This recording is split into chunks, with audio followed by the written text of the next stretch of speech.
आज दिन भर की अपडेट आपके साथ साझा करने के लिए हम ये बुलेटिन करते हैं 6 बजे रोज। और आज भी जो प्रदेश की घटनाएं हैं उनकी जानकारी आपको देंगे।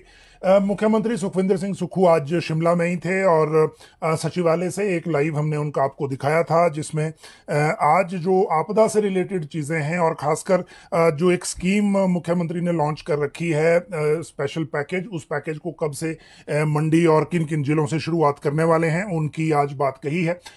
भाजपा के जो अध्यक्ष हैं डॉक्टर राजीव बिंदल, वो मंडी जिला के दौरे पर हैं, आज सुंदरनगर में थे, कुछ बातें वहां कही हैं।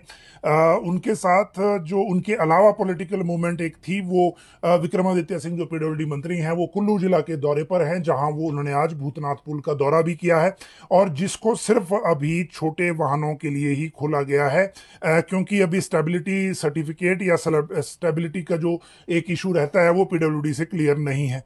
लेकिन इनके अलावा जो बड़े फैसले हैं या जो निर्देश हैं या जो राज्य सरकार के स्तर पर सचिवालय में बातें चल रही हैं, उनकी बात करेंगे।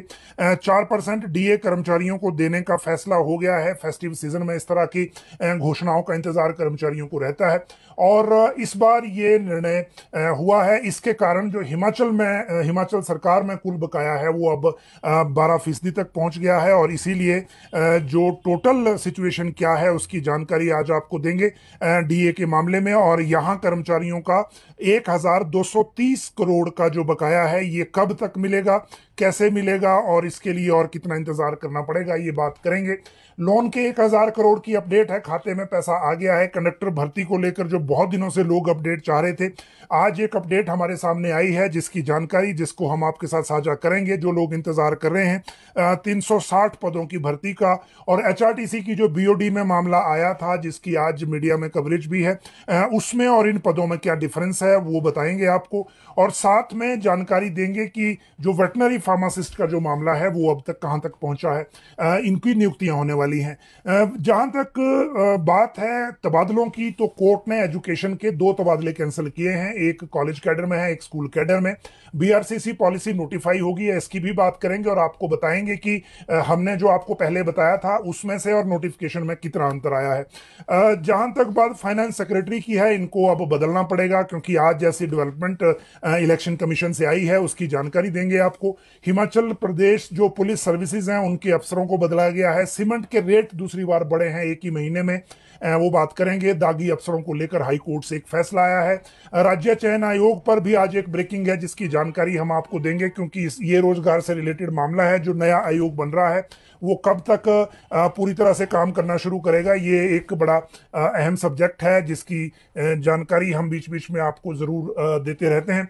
और आज भी यही एक जो एस्पेक्ट है जिसकी आपके साथ इसको साझा करेंगे। स्कॉलरशिप स्कैम में प्रॉपर्टी जब्त हुई है, जिला परिषद पर रिपोर्ट आ गई है, और दूसरी तरफ से मुख्यमंत्री का बयान आ गया, और तीसरी तरफ जो इनकी प्रतिक्रिया है जिला परिषद के कर्मचारियों की, वो भी आई है। तीनों बातें एक साथ करेंगे।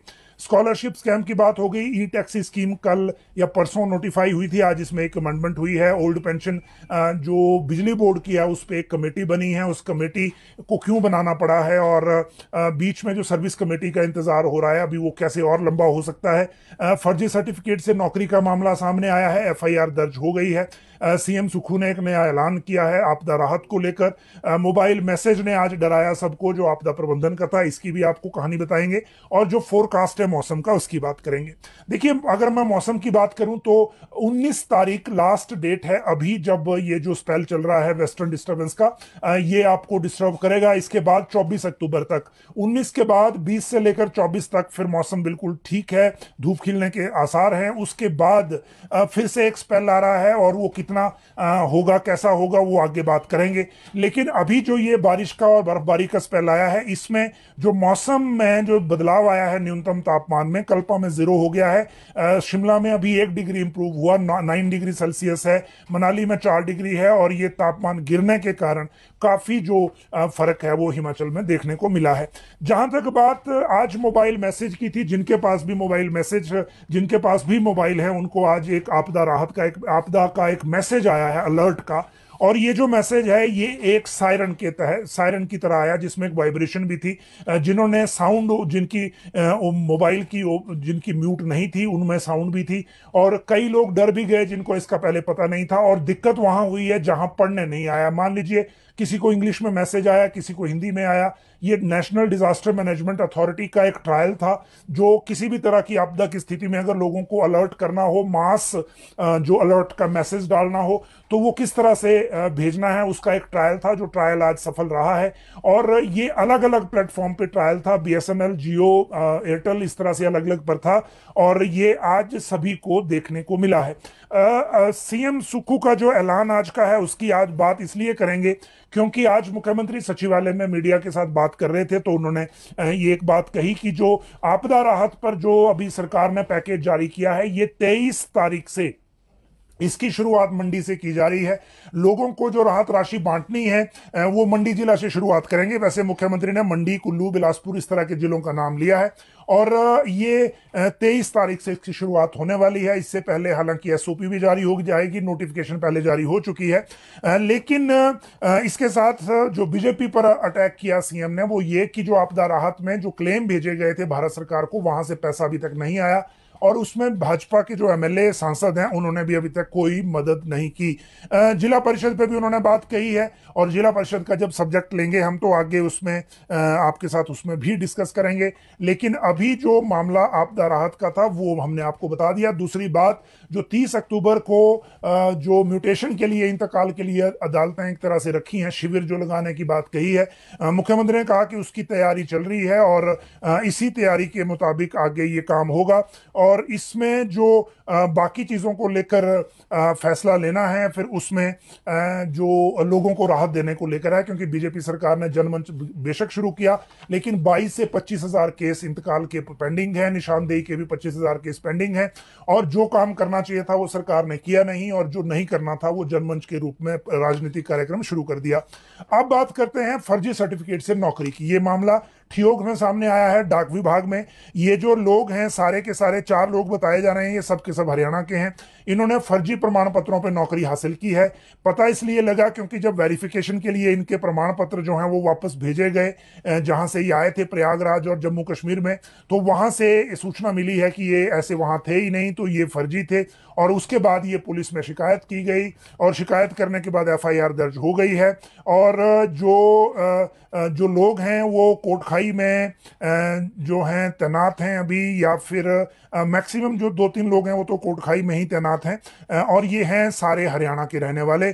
कुछ सिरसा के हैं, कुछ इधर उधर के। जो हरियाणा राज्य जो है उनका हरियाणा है। और जो मामला दर्ज हुआ है धोखाधड़ी का, ये 420, 465, 468, 470 आईपीसी ये ठियोग में दर्ज किया गया है, और इसके मुताबिक आगे कार्रवाई शुरू होगी। तो ये फर्जी प्रमाण पत्र से नौकरी का मामला है। इसके बाद बिजली बोर्ड के ओपीएस की बात कर लेते हैं। देखिए, सर्विस कमेटी के लिए इंतजार हो रहा है कि सर्विस कमेटी कब होगी, और सर्विस कमेटी के बाद फिर आगे इसमें मामला चलेगा। लेकिन लंबा इंतजार हो गया, 4-5 महीने तो एनपीएस कटते हुए हो गए, और अब इलेक्ट्रिसिटी बोर्ड एम्प्लॉय यूनियन के अध्यक्ष हीरालाल वर्मा और कामेश्वर दत्त शर्मा, ये दोनों जनरल सेक्रेटरी हीरालाल वर्मा हैं और कामेश्वर दत्त शर्मा प्रेसिडेंट हैं। इन्होंने फिर से पत्र लिखा है। राजीव शर्मा जो चेयरमैन बिजली बोर्ड हैं, और मनीष गर्ग जो चेयरमैन जो हैं वो सर्विस कमेटी हैं बतौर फाइनेंस सेक्रेटरी। और इन्होंने कहा है कि पहले ही हम लेट हो गए हैं बिजली बोर्ड में, और दिक्कत यह है कि जो इम्प्लीमेंटेशन रिट्रोस्पेक्टिवली हो नहीं सकती, और इसीलिए लीगली बाद में दिक्कत आएगी। इसी कारण जो जल्दी इस पे फैसला लिया जाए ताकि जो एनपीएस कटना बंद हो, और जो बिजली बोर्ड में असर है अभी वो 137 कर्मचारियों तक ही है, कुछ इस तरह की इन्होंने इसमें बात रखी है। और ये कहा है कि सर्विस कमेटी की बैठक जल्दी की जाए। हालांकि इसमें दिक्कत देखिए ये है कि जो बिजली बोर्ड और जो राज्य के बाकी विभागों के कर्मचारी हैं उनमें एक बेसिक डिफरेंस है। बेसिक डिफरेंस ये है कि बिजली बोर्ड में बहुत सारी कैटेगरी की जो सैलरी है वो ओवर एंड अबव है राज्य सरकार के मुकाबले। मतलब राज्य सरकार में जो जेई जल शक्ति विभाग में या पीडब्ल्यूडी में है, उसी जेई की सैलरी वहां के बजाय बिजली बोर्ड में ज्यादा है। जो ग्रेड पे 10,000 पे आने के लिए सरकार के विभागों में कर्मचारियों को लगभग फैगंड पे आते हैं, वो बिजली बोर्ड में पहले आ जाते हैं, उनके 10-500 ग्रेड पे हाईएस्ट उसमें हो जाती है।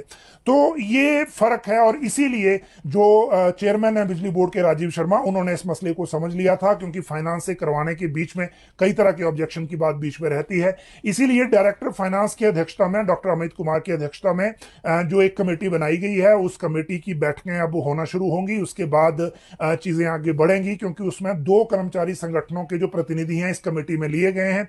ये कमेटी अपने जो आंकड़े हैं वो अपडेट करके देगी। वैसे इसी कमेटी ने जो सर्विस कमेटी को मैटर भेजा है रिक्वेस्ट के साथ, बैठक की रिक्वेस्ट के साथ, तो उसमें कुछ जो डिटेल स्टडी है वो कर ली है, लेकिन अभी भी कुछ करना बाकी है। और यही वजह है कि अब इनको जो इस बारे में जो जानकारी मांगी जा रही है, और जैसे ही ये क्लैरिटी होगी उसके बाद आगे चीजें बढ़ेंगी। लेकिन दिक्कत यह है कि principal secretary finance Manish Garg को अब वहां से चार्ज बदलना पड़ेगा, इसलिए कहीं इस वजह से ये और चीजें देरी में ना चली जाएं, ये जरूर एक रिस्क है। जहां तक इसके बाद अगला मामला है तो वो ई टैक्सी का मामला है। ई टैक्सी स्कीम जो राज्य सरकार ने लॉन्च की है, जिसमें जो बेरोजगार युवाओं को इलेक्ट्रिक टैक्सी लेने के लिए फिर वो विभागों में लगाई जाएगी ताकि वो खरीदें, और जो सरकारी विभागों में वो टैक्सी अटैच हो जाए। कितने साल के लिए होगी, किस तरह से काम होगा, वो स्कीम अलग से भी जारी कर रखी है। लेकिन इन सारी चीजों के बीच में एक जो महत्वपूर्ण मसला है वो ये है कि आज जो अमेंडमेंट हुई है इस मामले में, उस अमेंडमेंट को देखने की जरूरत है कि ये जो आज की अमेंडमेंट है स्कीम में, उससे जो बेरोजगार युवा हैं उनको इसका क्या लाभ होगा, और जो अमेंडमेंट है वो क्या की गई है। देखिए, राजीव गांधी स्वरोजगार योजना के तहत ये ई टैक्सियां 15 ली जानी है, लेकिन संचालन के लिए एसओपी जारी ट्रांसपोर्ट ने की है। इसमें कुछ पॉइंट जोड़े गए हैं, और इसमें राजीव गांधी स्वरोजगार योजना के तहत जो ये खरीदी जाएगी ये टैक्सी, ये ऑनलाइन आवेदन मांगे जाएंगे। इसके लिए किस प्लेटफॉर्म पे मांगे जाएंगे वो ट्रांसपोर्ट डिपार्टमेंट बाद में बताएगा। सिलेक्शन प्रक्रिया आरटीओ के स्तर पे की जाएगी, और ये टैक्सियां जो है वो विभागों के साथ अटैच होंगी। ये आगे का फैसला है, मतलब जो बेरोजगार युवा हैं उनको टैक्सी खरीदनी है, बाकी वो अटैच हो जाएगी आगे। हालांकि इसकी टोटल मॉड्यूल क्या है, जब पूरी तरह से नोटिफिकेशन सामने आएंगी तो पता चलेगा कि किस तरह से इसमें आगे काम जो है वो किया जा रहा है। अब बात करते हैं इसके बाद स्कॉलरशिप स्कैम में जो प्रॉपर्टी अलर्ट हुई है। देखिए, राज्य सरकार में, शिक्षा विभाग में ये पिछली सरकार के, बीजेपी सरकार ने ये स्कॉलरशिप स्कैम पकड़ा था, और इसको पकड़ती बार जो लोग थे, उसके बाद पहले ये पुलिस ने एफआईआर की। अरुण शर्मा उस वक्त सेक्रेटरी थे, बाद में ये मामला आगे दिया गया सीबीआई को, फिर बीच में ईडी रोपिन हो गई, और अब ईडी ने इसमें मोहाली, शिमला में 5 अलग अलग जगह कल छापेमारी की थी। उसके बाद प्रॉपर्टी अटैच की है 3-4 आरोपियों की, और इसमें राजदीप सिंह, कृष्ण कुमार और अन्य संबंधित हैं। उनकी प्रॉपर्टी 6.25 करोड़ की ये अटैच की है। अभी तक करीब 11 करोड़ की संपत्ति ईडी इस पूरे केस में अटैच कर चुकी है, और इसमें लगातार कार्रवाई आगे जारी है। अभी जो इस स्कैम के बाद एजुकेशन ने और डिपार्टमेंट्स ने, बाकियों ने भी इसमें काफी कुछ सीखा है। इसी कारण अब जो स्कॉलरशिप पोर्टल है उसको डिपार्टमेंट और बाकी विभाग काफी सीरियसली लेते हैं, और उनकी जो डॉक्यूमेंट अपलोडिंग की प्रक्रिया है वो बहुत कड़ी भी कर दी गई थी। उसके बाद अगली बात करेंगे जिला परिषद पर जो रिपोर्ट आई है उसकी। देखिए, सभी एडीसी से ये रिपोर्ट मांगी गई थी कि जिला परिषद कर्मचारियों को जो 18 अक्टूबर तक का नोटिस दिया गया था काम पर लौटने का, उसमें लौटे कि नहीं। तो सभी ने आज रिपोर्ट दे दी है कि वो काम पे नहीं लौटे हैं। आज अगर हम मुख्यमंत्री की बात करें तो मुख्यमंत्री ने कहा सचिवालय में कि इनका जो एक चरण की इनकी डिमांड थी जो वो हमने पूरी कर दी है, जो स्टेट कैडर में इनको ले आए हैं। बाकी दूसरे चरण की जो डिमांड है वो भी पूरी हो जाएगी, लेकिन जैसे ही स्थितियां ऐसी बनेंगी, मतलब का इशारा शायद फाइनेंशियल स्थितियों की तरफ को था। लेकिन अब देखिए कि जो कर्मचारी हैं जिला परिषद के वो इनकार कर रहे हैं, क्योंकि इनके जो अध्यक्ष हैं राजेश ठाकुर, इन्होंने कहा कि अभी जो मर्जर की लड़ाई जो है आर या पार लड़ी जाएगी, क्योंकि जो सरकार ने किया है स्टेट कैडर में लाने का वो उनकी डिमांड नहीं थी, और स्टेट कैडर में लाने से उनका मर्जर नहीं हुआ है, क्योंकि ना तो उनको सैलरी अपग्रेडेड मिल रही है, ना पे कमीशन का लाभ मिल रहा है, ना ओल्ड पेंशन मिल रही है, और जो डीए है उनका वो फ्रीज कर दिया गया है। तो जो उनको नुकसान हो रहा है उसका जो नुकसान के जो एक सिक्योरिटी है उस नुकसान का कवरेज नहीं हुआ है। इसीलिए जो सरकार कह रही है वो ये मानने को तैयार नहीं है, और जो ये कह रहे हैं वो सरकार अभी तक नहीं मान रही है। तो ये जो इनका धरना है वो एज इट इज है। 4700 कर्मचारी काम नहीं कर रहे हैं और जितना दिन इनको हड़ताल को हो गए वो चल रहे हैं। और आज जब रिपोर्ट वापस आ गई है, रिपोर्ट वापस आने के बाद अब सरकार मोस्ट लाइकली इस मामले में आगे कार्रवाई करने की तरफ को बढ़ेगी, क्योंकि रिपोर्ट का बेस बन गया। लेकिन जो चीजें आगे हो पाएंगी या नहीं, आया ये किस तरफ को मामला जाएगा, इसके लिए अभी कुछ और इंतजार करने की जरूरत है। अब बात करते हैं राज्य चयन आयोग पर एक ब्रेकिंग न्यूज की। देखिए, राज्य चयन आयोग का गठन कर दिया गया था, वो आपने देखा है, नोटिफिकेशन हो गई थी। नोटिफिकेशन होने के बाद जो चीफ एडमिनिस्ट्रेटिव ऑफिसर इसमें आईएएस अधिकारी डॉक्टर राजकृष्ण पृथ्वी को लगाया गया है, और जो इसमें एडमिनिस्ट्रेटिव ऑफिसर है वो लगाया गया है जितेंद्र सांचटा को, जो अभी हमीरपुर में ही पोस्टेड हैं और काम भी कर रहे हैं। उन्होंने वहां जाकर काम देख भी लिया है। लेकिन अब डॉक्टर राजकृष्ण पृथ्वी, जिन्होंने शिमला में अपनी ज्वाइनिंग दी थी इस पद पर लगाने के बाद, क्योंकि वो हिमुंडा के भी सीईओ हैं, इन्होंने शिमला में ज्वाइनिंग दी थी और अब ये हमीरपुर जा रहे हैं। और कल इन्होंने हमीरपुर जो राज्य चयन आयोग है वहां पर अपनी एक बैठक रखी है, और इस बैठक में जो जितेंद्र सांचटा हैं वो भी शामिल होंगे। बाकी 15 कर्मचारी इनको दिए गए हैं जो लोक सेवा आयोग में पहले तैनात थे, और लोक सेवा आयोग में जो हमीरपुर कर्मचारी चयन आयोग में पहले तैनात थे 15 कर्मचारी, वो भी इनको दिए गए हैं। वो पर्सनल से इन्होंने लिस्ट ले ली है, उस लिस्ट के साथ ये गए हैं और प्राइमरी तौर पे वहां मीटिंग करने के बाद एक जो रोड मैप आगे बनेगा उसको बनाएंगे। और दूसरी बात ये कि जो सीडैक से बात करनी है, क्योंकि यही जो आयोग है वो सीडैक से बातचीत शुरू करेगा, और इसीलिए वो इस बैठक के बाद जो प्राइमरी चीजें हैं उन पे काम होना शुरू होगा। दूसरी बात इसमें यह है कि जो इनको 4 लोग और मिलने हैं, अकाउंट्स के लॉ का एक व्यक्ति मिलेगा, एक अकाउंट्स का मिलेगा, एक जो है फाइनेंस का मिलेगा, शायद कुछ इस तरह के 3-4 लोग और मिलने हैं। उनको लेकर भी फाइल पर प्रोसेस चल रहा है, और जैसे ही वो होगा वो भी उनको जल्दी मिल जाएगा। तो ये जो टोटल उसके बाद राज्य चयन आयोग की जो आगे फॉर्मेशन को लेकर प्रक्रिया है, उस पर चीजें आगे बढ़ेंगी, और जो नई भर्तियों को हम इंतजार जिनका कर रहे हैं कि राज्य चयन आयोग शुरू करे, उस दिशा में बात जाएगी। अब अगली बात करते हैं, और जो अगली बात है वो दागी अफसरों को लेकर फैसले की है। कोर्ट में आपको पता है एक मामला चल रहा था, मैंने भी अपने बुलेटिन में कई बार आपको इसकी जानकारी दी कि ऑफिसर ऑन डाउटफुल इंटीग्रिटी संवेदनशील पदों पर रहने चाहिए या नहीं, उसको लेकर कोर्ट ने सुनवाई पूरी कर ली थी और उसमें फैसला आना था। अब फैसले में यह हुआ कि हाई कोर्ट ने इस मामले को बंद कर दिया है अब, और कोर्ट ने कहा कि प्रदेश के अधिकारियों की तैनाती और पदोन्नति के व्यापक क्षेत्र में हस्तक्षेप करना अदालत के लिए वांछनीय नहीं है। अदालत ने अपने निर्णय में कहा कि जो अधिकारी जनहित याचिका में पक्षकार नहीं है, उनकी प्रतिष्ठा और कैरियर पर असर पड़ सकता है, और इसीलिए ये मामला जो 2014 से चल रहा था, जब 43 दागी अधिकारियों की सूची अदालत में दी गई थी, 8 जनवरी 2014 को राज्य सरकार ने अदालत को बताया था कि सभी दागी अधिकारियों को संवेदनशील पदों से हटा दिया गया है, और अब जो तैनात हैं संवेदनशील पदों पर, यह मामला अदालत के समक्ष पूरी जानकारी के साथ उठाया जा सकता है। मतलब कोर्ट ने यह कह दिया कि हम हर जगह इस मामले में नहीं फंस सकते, क्योंकि राज्य सरकार का भी एक काम का दायरा है और उसमें हस्तक्षेप करना कोर्ट के लिए ठीक नहीं है। अब बात करते हैं सीमेंट के रेट्स को लेकर। देखिए, सीमेंट के रेट को लेकर जो दिक्कत है वो ये है कि नई सरकार बनने के बाद ये 2 बार मामला हो गया कि जो सीमेंट के रेट हैं वो बढ़ते जा रहे हैं, और इन कंपनियों पर या फिर रेट को कंट्रोल करने को लेकर अभी तक कोई इस तरह की कार्रवाई नहीं हुई है जिससे रेट कंट्रोल हुआ हो। वैसे ये ओपन मार्केट का प्रोडक्ट है, ये सब हम जानते हैं, लेकिन राज्य सरकारें चाहे एक पार्टी हो चाहे दूसरी पार्टी हो, जब भी सीमेंट के रेट बढ़ते हैं एक दूसरे पर आरोप लगाते हैं। और सबसे बड़ी जो पॉइंट ऑफ कंटेंशन ये होता है कि हमारे संसाधन हिमाचल में यूज हो रहे हैं, प्रदूषण हम लोग झेल रहे हैं, लेकिन जो सीमेंट है वो हिमाचल में महंगा है और पंजाब में सस्ता है। तो ये एक तर्क दिया जाता है। अगर इसी महीने की बात करें तो अभी तक 2 बार रेट बढ़ चुके हैं, प्रति बैग 10 रुपए और 5 रुपए, 15 रुपए तक अभी वृद्धि हो चुकी है। और जो सीमेंट का बैग 430 रुपए का था वो 445 का, और 440 वाला जो है वो 485 रुपए तक का पहुंच चुका है। लेकिन अभी भी जो रेट कंट्रोल करने को लेकर जो आगे काम है उसको लेकर कोई अपडेट अभी तक है नहीं।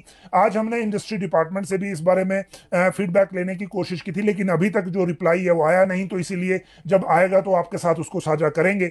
लेकिन एक तरफ क्या आपको पता है कि अभी ब्यास बेसिन के क्रशर बंद हैं और दूसरी तरफ सीमेंट के रेट बढ़ गए हैं, तो ये मामला जो आपदा प्रभावित लोग हैं, जिनके यहाँ काम होने हैं, जिनकी सड़कें थ्रू होनी है, जिन्होंने घर नए बनाने हैं, उनको लेकर सोचने की जरूरत है। और सीमेंट के रेट भी अगर बढ़ते जाएंगे तो फिर चीजें कैसे आगे रूटीन में आएंगी। मुझे लगता है राज्य सरकार को इसमें हस्तक्षेप करना चाहिए।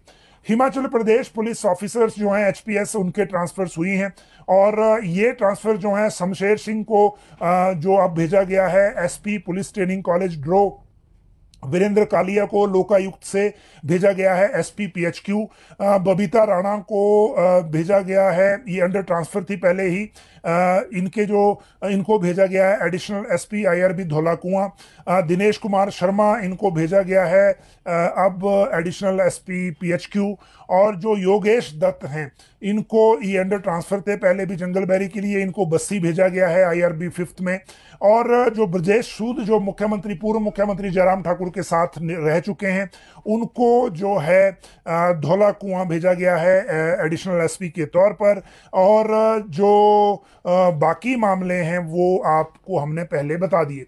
अब बीआरसीसी की जो पॉलिसी है वो आज नोटिफाई हो गई है, और इसके साथ आपको एक पॉइंट जरूर मैंने बताना है जो हमारे व्यूअर्स हैं और उनको ये पॉइंट क्यों ध्यान में रखना है उसकी वजह भी बताएंगे। देखिए, आज 18 अक्टूबर की डेट में ये पॉलिसी हुई है, पिछली कैबिनेट में अप्रूव हो गई थी।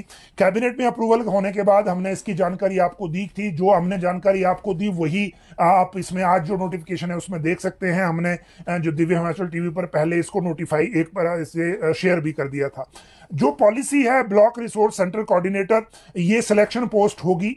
अपॉइंटमेंट जो है वो 1 एजुकेशन ब्लॉक में 2 बीआरसी लगाए जाएंगे, 1 जेबीटी होगा, 1 टीजीटी या लेक्चरर होगा। कोटा जो है 50% जेबीटी को दिया है, 25% टीजीटी, 25% स्कूल लेक्चरर को, यही हमने आपको बताया था। लेकिन जो चीज बाकियों ने गलत बताई हमने आपको वो पहले ठीक बताई थी। एलिजिबिलिटी क्राइटेरिया ये है कि जो कैंडिडेट है वो 15 साल का टीचिंग एक्सपीरियंस सरकारी स्कूल में होना चाहिए, जेबीटी टीजीटी स्कूल लेक्चर सभी को 15 साल का एक्सपीरियंस। कुछ लोगों ने आपको 5 साल बता दिया था, और यही चीज है जो डिफरेंस आपको याद रखना चाहिए। और क्योंकि ये इंफॉर्मेशन की जो करेक्टनेस है वो बहुत बड़ा एक डिफरेंस होता है आज के दौर में, क्योंकि सूचना ही महत्वपूर्ण है। अगली मैं बात करूं तो जो इसमें एक और चीज की गई है कि ग्रेजुएट डिग्री इसमें रिकॉग्नाइज यूनिवर्सिटी से जरूरी है। डिपार्टमेंटल इंक्वायरी या प्रोसीडिंग कोई नहीं होनी चाहिए मिसकंडक्ट की।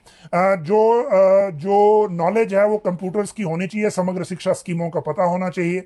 5 साल के लिए नियुक्ति होगी बीआरसीसी के लिए, लेकिन अगर वो 5 साल पूरा नहीं करता तो इनिशियल अमाउंट उसमें तो एक बार ही नियुक्ति होगी, दोबारा नहीं होगी। जहां तक बात है बीच में बदलने की, तो अगर उसका काम सही नहीं पाया गया तो बीच में उसको बदला जा सकेगा। जहां तक बात बदलने के लिए जो डिसीजन है वो सेक्रेटरी लेंगे एसपीडी की रिपोर्ट पर, जो समग्र शिक्षा के जो एसपीडी हैं उनकी रिपोर्ट पर। बीआरसीसी जो है वो कैसे सिलेक्शन होगी, एकेडमिक्स के 40% जो उनके अपने नंबर होंगे 40% वो होंगे, रिटन टेस्ट और जो टीचिंग स्किल के 40% होंगे और इंटरव्यू के 20% होगी। जहां तक बात बाकी चीजों को लेकर है कि इंटरव्यू कमेटी क्या होगी, सेक्रेटरी या स्पेशल सेक्रेटरी एजुकेशन जो है उसके चेयरमैन होंगे, हायर एजुकेशन और एलिमेंट्री एजुकेशन के डायरेक्टर मेंबर होंगे, एसपीडी जो है वो मेंबर सेक्रेटरी होंगे। तो ये जो पॉलिसी है आज नोटिफाई हो गई है। नोटिफाई होने के बाद इसकी कॉपी हमने आपके साथ शेयर कर ली थी। बीआरसीसी के बाद बात करते हैं फाइनेंस सेक्रेटरी के बदलने की। Presently principal secretary finance Manish Garg हैं, जो अभी चीफ इलेक्शन ऑफिसर हिमाचल भी हैं। लोकसभा के चुनाव आ रहे हैं, जब लोकसभा का चुनाव होता है तो सीईओ को जो बाकी चार्ज हैं राज्य सरकार के वो नहीं दिए जाते, और यही कारण है क्योंकि अभी ये principal secretary finance and planning है, और इसीलिए जो भारत निर्वाचन आयोग है उन्होंने चिट्ठी भेजी है राज्य सरकार को कि जो मनीष गर्ग हैं उनको फाइनेंस और बाकी जो चार्ज है इनके पास अदर देन इलेक्शन, वहां से इनको फ्री किया जाए, वहां से उनको रिलीव किया जाए। रिलीव करने के लिए डेडलाइन भी 20 अक्टूबर की दे रखी है। तो अभी अगर presently Manish Garg finance secretary के पद से हटते हैं, प्रिंसिपल सेक्रेटरी फाइनेंस के पद से, तो राज्य सरकार को पहले नया फाइनेंस सेक्रेटरी चाहिए, एसीएस या फिर प्रिंसिपल सेक्रेटरी के रैंक में।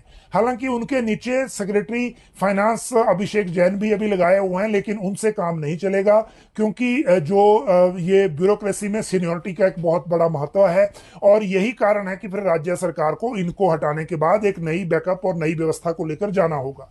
अगर प्रिंसिपल सेक्रेटरी फाइनेंस के तौर पे चेंज होता है तो मतलब ये हुआ कि जो एक सेक्रेटरीज के तौर पे, सेक्रेटरीज के लेवल पे एक रिशफल है, वो शायद दोबारा करना पड़े। वैसे डीसीज को बदलने को लेकर भी, क्योंकि चुनाव से पहले जिन्होंने अपने यहाँ कार्यकाल मिनिमम पिछले चुनाव और बीच में पूरा कर लिया है, उनको भी सरकार को बदलना है, लेकिन उनको बदलने और इनको बदलने में थोड़ा सा डिफरेंस है। साथ बदले जाएंगे या नहीं, उसको लेकर अभी थोड़ा इंतजार करना पड़ेगा, तभी हमें क्लैरिटी होगी कि इसमें आगे क्या होगा। अब बात करते हैं वेटनरी फार्मासिस्ट की नियुक्ति की। एक तरफ जो डेंटल डॉक्टर हैं उनको लेकर नियुक्ति की प्रक्रिया, उनकी डॉक्यूमेंटेशन को लेकर प्रोसेस शुरू हो गया है। दूसरी तरफ वेटनरी फार्मासिस्ट के लिए 25 को डॉक्यूमेंट वेरिफिकेशन होगी। लोक सेवा आयोग से मेरिट आ गई है विभाग को। पोस्ट कोड 958 के तहत 185 पदों के लिए परीक्षा हुई थी, और इसमें जो ये डॉक्यूमेंट वेरिफिकेशन जो है वो 25 अक्टूबर से 27 अक्टूबर तक ये वेरिफिकेशन चलेगी, और उसके बाद 1 से जो